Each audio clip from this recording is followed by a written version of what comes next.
पहली बार टेलीविजन में मैं इतने साल से आ रहा हूं और मैंने हर मोड़ पे असदुद्दीन ओवैसी साहब को अपोज करा है। आज मैं पहली बार कह रहा हूं आई एम विथ यू। आपने बिल्कुल ठीक बोला। पाकिस्तान के साथ हमारी टीम आतंकवादियों के साथ खेलेगी। ये शाहीन शाह अफरीदी दो कौड़ी के लोग हैं, इनके साथ हमारी टीम खेलेगी। बिल्कुल ठीक करा ओवैसी साहब ने। I support him, very well said.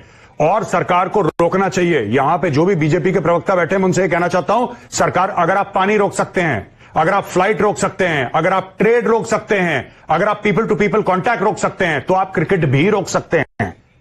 कि बीसीसीआई कोई ऑटोनोमस बॉडी है, ऐसा वैसा कुछ नहीं। एक आदेश जाएगा, कहानी खत्म हो जाएगी।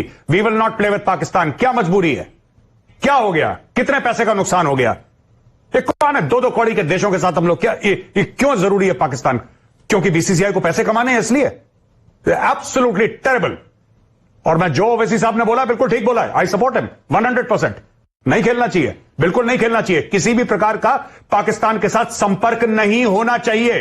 ना पानी बहे, ना हवा बहे, ना परिंदे इधर उधर जाएं, कुछ नहीं। अभी शत्रुबोध है ही नहीं आपके पास। अभी तक ऑपरेशन सिंदूर ऑन है। आप पाकिस्तान के साथ क्रिकेट खेलना चाह रहे हैं। अब आप पाकिस्तान के साथ क्रिकेट खेलेंगे।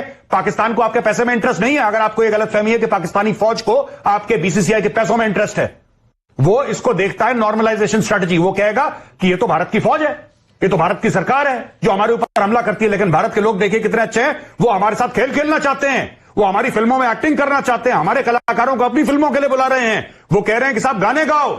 तो भाई, why are you allowing this relationship with Pakistan to normalise when you know that it's a terrorist country? मुझे एक बात समझ में नहीं आती। और कोई गलत नहीं बोला ओवैसी साहब ने, कोई गलत नहीं बोला। उन्होंने बिल्कुल ठीक बोला है। निकालो पाकिस्तान में से। I don't know why we are playing cricket with them.